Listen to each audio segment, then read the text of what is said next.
Voici le sommaire. Je commencerai par évoquer les intérêts à utiliser les outils de simulation numérique. Je détaillerai ensuite la gamme étendue des applications Créo, avant de passer la main à Franck, qui vous fera une présentation autour de 4 extensions. La simulation sert à répondre à un certain nombre de questions, comme par exemple, mon produit va-t-il fonctionner? Est-ce que j'ai la possibilité de l'optimiser pour améliorer sa performance? Est-ce que j'ai un moyen d'estimer sa durée de vie, ou du moins la durée de vie de certaines de ses pièces? Est-ce qu'il est suffisamment résistant par rapport à l'environnement dans lequel il va évoluer? Est-ce qu'il ne va pas se déformer? La simulation va donc permettre de répondre à ces questions. Et de manière plus générale, la question que l'on se pose est quelle forme je dois donner à mes pièces pour répondre au cahier des charges. Il y a donc derrière cela quand même un objectif principal, qui est de concevoir des meilleurs produits, qui soient plus innovants, plus performants et à moindre coût. La simulation va aider à faire des produits plus performants, parce qu'elle permettra d'explorer un plus grand nombre d'alternatives de conception dès le début du processus, et de pouvoir les valider. Plus performant aussi d'un point de vue fonctionnel, puisque nous allons pouvoir facilement valider que le produit fonctionne et qu'il réponde aux exigences, mais aussi d'un point de vue qualitatif, car nous pourrons mettre en place très tôt dans le processus de conception une démarche d'optimisation et d'une manière générale, nous arriverons à anticiper dans le modèle numérique des problèmes constatés normalement que sur les prototypes, voire malheureusement sur des produits en production. La simulation va également permettre de sortir des produits à moindre coût, puisqu'il sera possible de valider très tôt les conceptions. Et vous le savez comme moi, que l'impact d'un changement en début de processus est beaucoup plus faible qu'en fin d'un processus de développement. Cette validation nous permettra de réaliser moins de prototypes physiques et donc faire des économies. Aujourd'hui, ce que l'on constate, c'est que la simulation est largement intégrée au processus de développement chez les industriels. Pour la simple raison que d'une part déjà, les outils de simulation sont disponibles, et les performances matérielles ont énormément progressé avec un coût qui a baissé. Aussi, les mentalités ont beaucoup changé, dans la mesure où le calcul était réservé à des experts, et est maintenant devenu une activité normale de la conception.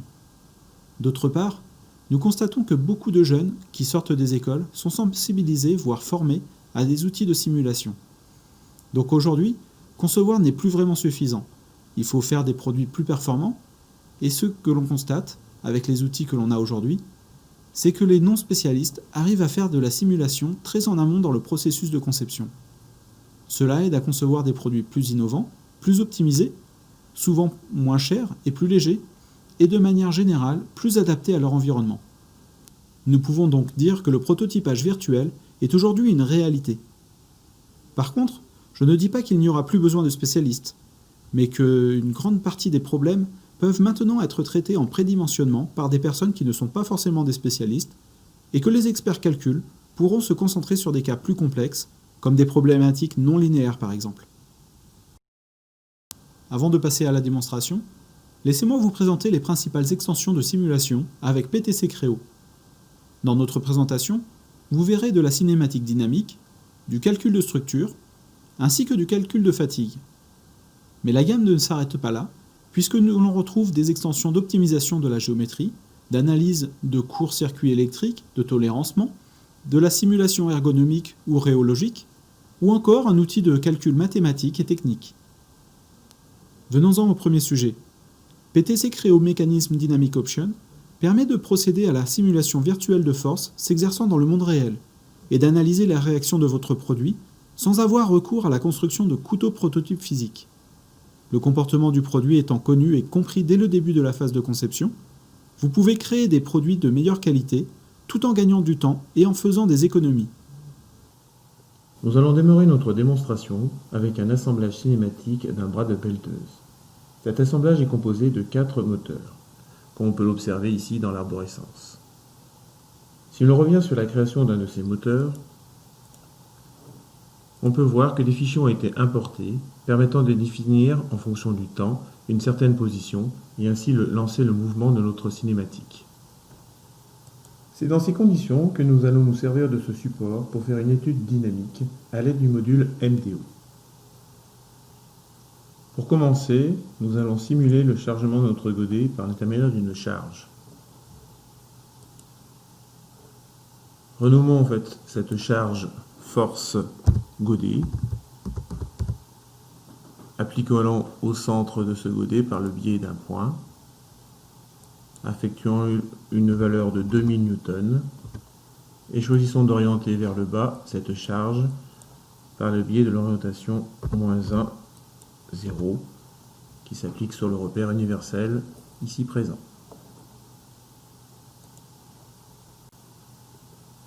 Il est important de définir une condition initiale pour pouvoir comparer nos résultats dynamiques. Pour cela, nous allons pouvoir utiliser des snapshots déjà créés lors d'une analyse cinématique. Choisissons par exemple Start. Maintenant, nous allons créer une analyse dynamique. Renommons cette analyse Test. Choisissons le type de l'analyse dynamique, une durée équivalente au tableau de nos moteurs et une fréquence suffisante pour la fluidité de notre analyse. Choisissons notre condition initiale définie. Vérifions que nos 4 moteurs sont bien actifs et dans charge externe, nous avons bien notre force godée. Nous allons choisir que cette force est impactée à partir de 11 et s'arrêtera à 17,5. Et bien entendu, nous activerons la gravité pour qu'elle soit prise en compte dans notre calcul. Une fois cette analyse créée, vérifions que la gravité est bien orientée. Gravité 9806,65 est bien orientée vers le bas, comme on peut le voir ici. Maintenant, toutes les conditions sont définies pour notre analyse dynamique. Nous allons pouvoir la lancer. Nous allons sélectionner dans l'arborescence l'analyse dynamique test que nous avons créée et l'exécuter.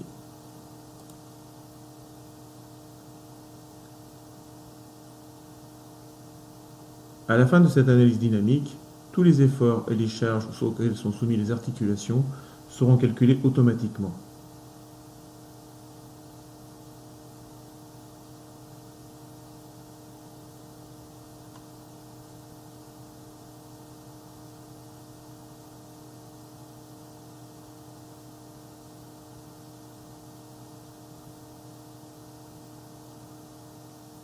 À la fin de l'analyse, il est très simple de récupérer ces mesures. Nous allons sur Nouveau, nous sélectionnons par exemple une réaction de liaison que nous souhaitons mesurer sur une des articulations de notre pelleteuse, par exemple ce pivot. Nous allons récupérer ici une force radiale. Renommons mesure 1 force radiale et validons. Nous pouvons aussi vérifier la création de notre condition limite dans les résultats.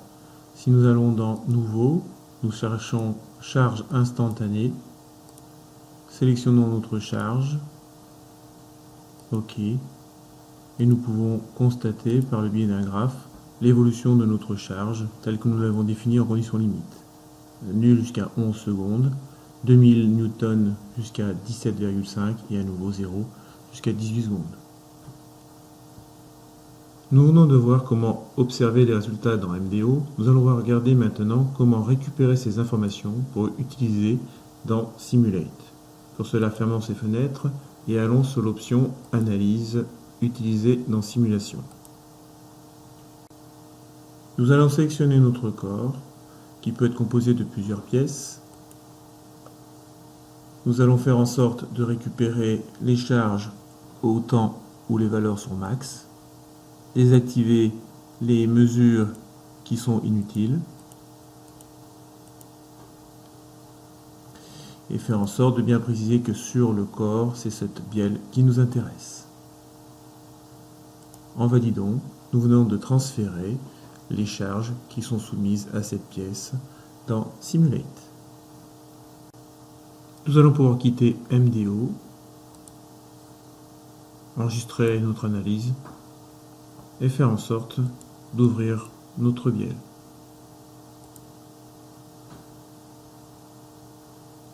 Nous allons pouvoir démarrer maintenant Simulate. Nous allons sur Charge, récupérer celles qui ont été créées dans MDO en allant sur Charge Mécanisme. Lorsque je valide, je peux m'apercevoir que je vois mes charges provenant de MDO apparaître. Il me reste à les mettre à jour en sélectionnant les surfaces adéquates.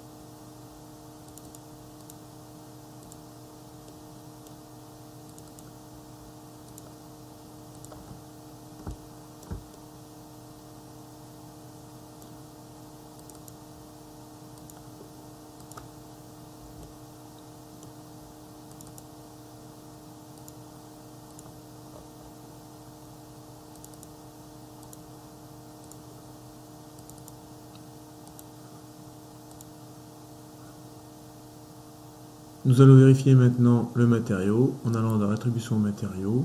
Ici on voit de l'acier, on appuie sur plus, on double-clique, on observe la densité, coefficient de Poisson, module du Young, le calcul peut être lancé. On va maintenant lancer la création du maillage en allant sur affiner le modèle, autogemme, et on va donc créer notre maillage. On peut observer 262 tétraèdres.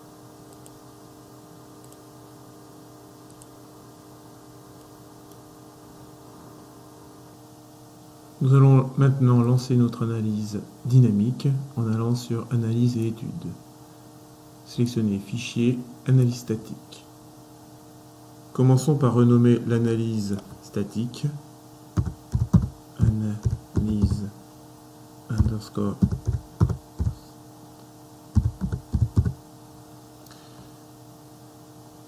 Nous pouvons observer que le jeu de charge MDO est bien actif. Et pour représenter le jeu de restriction, nous allons cocher chargement d'équilibre inertiel qui remplacera nos conditions limites.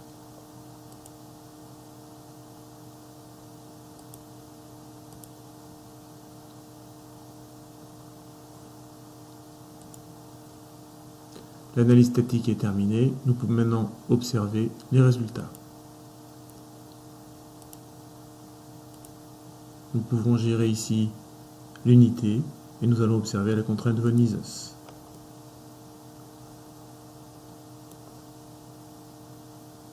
Nous allons faire une copie pour récupérer maintenant le déplacement. Nous allons rajouter dessus l'affichage une déformée avec une animation pour observer un résultat dynamique. Ceci termine notre analyse MDO Simulate. Passons maintenant à la présentation de l'outil de simulation structurelle.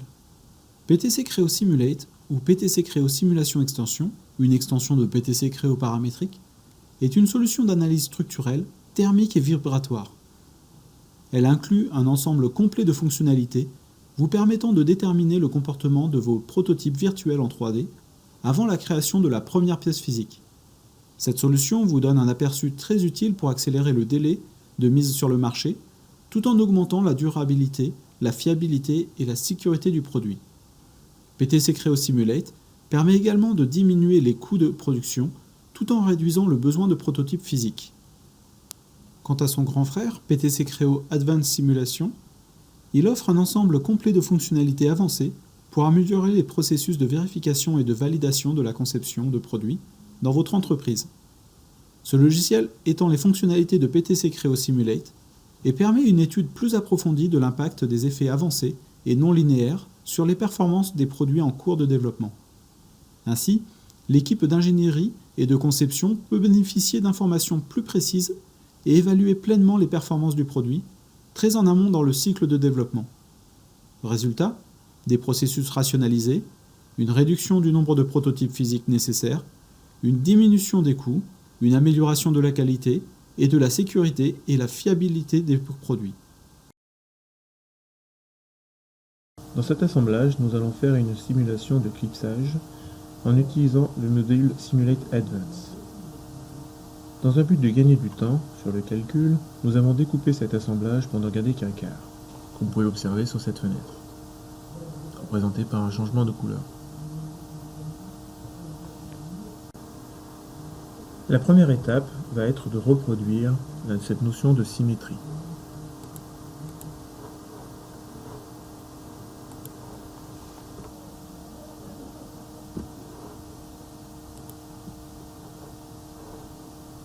Pour bien représenter un quart, il faut bien sélectionner les deux côtés.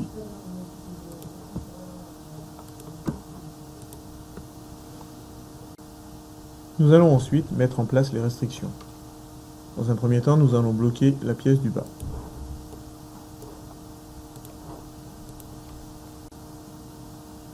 Puis sur la pièce du haut, nous allons imposer un déplacement de 2 mm pour simuler le clipsage de celle-ci avec la pièce inférieure. Cette notion de imposer déplacement remplace une charge qui n'est pas connue.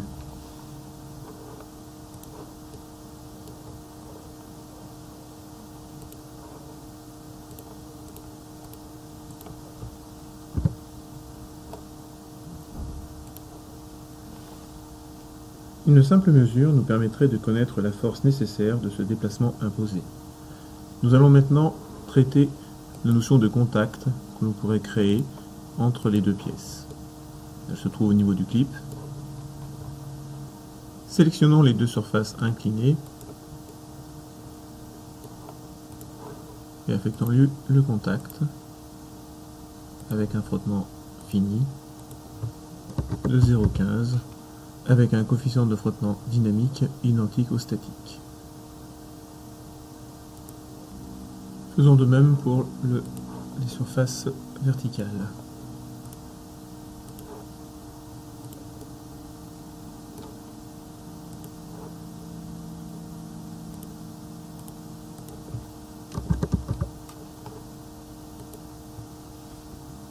Nous allons affecter maintenant le matériau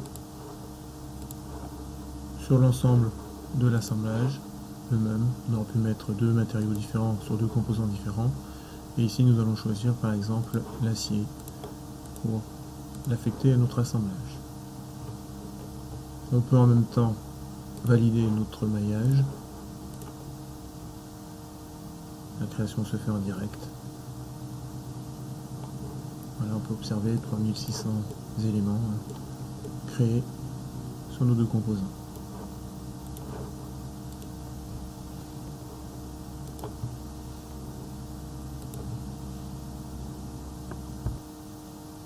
Notre assemblage est maintenant prêt pour lancer une analyse statique avec contact non linéaire.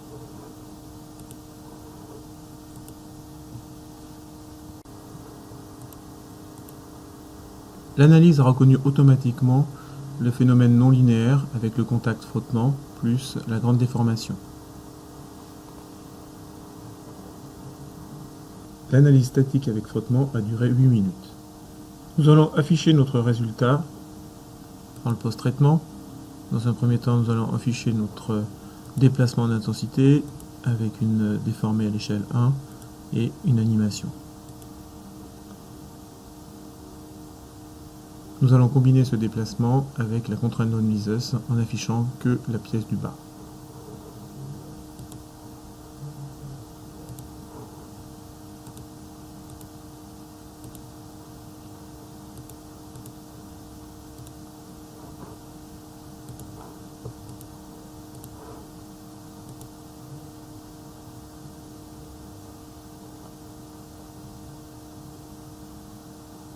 Ceci termine la démonstration de Sinuate Advance.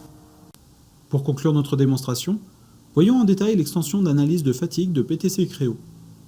PTC Creo Fatigue Advisor étend les fonctionnalités de PTC Creo Simulate en permettant d'évaluer la durabilité d'une conception de produit. Grâce à PTC Creo Fatigue Advisor, vous pouvez estimer la durée de vie de structures métalliques pouvant présenter des défaillances de fatigue dues à l'exercice répété de charge. L'outil permet en outre de déterminer l'impact de modifications de conception sur leur endurance. Pour ce cas d'étude, nous allons utiliser le module Fatigue Advisor. Dans cette démonstration, nous partirons sur une analyse statique déjà créée. On peut observer les conditions de symétrie créées, que l'on a mis des restrictions localisées sur le bas pour encastrer, et 3 jeux de charge différents positionnés sur les trous. Nous allons maintenant observer le matériau.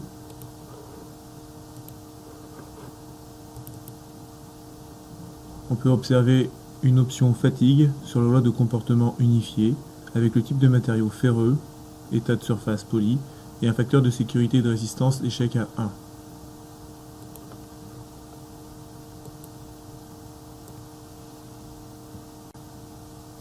Lancement de l'analyse de fatigue. Fichier. Fatigue. On renomme notre analyse fatigue.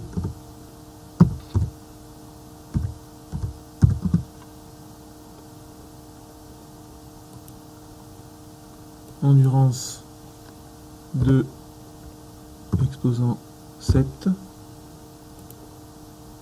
0 à pic, et on choisit tous les jeux de charge.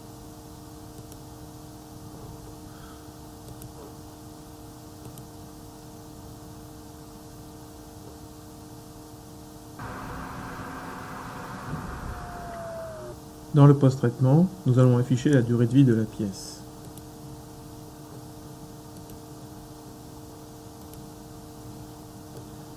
Nous pouvons observer ici les zones de faiblesse de cette pièce. Nous allons ensuite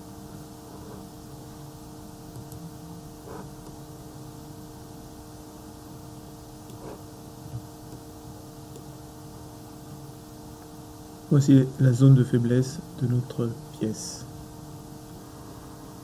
Nous allons calculer la durée de vie de cette pièce.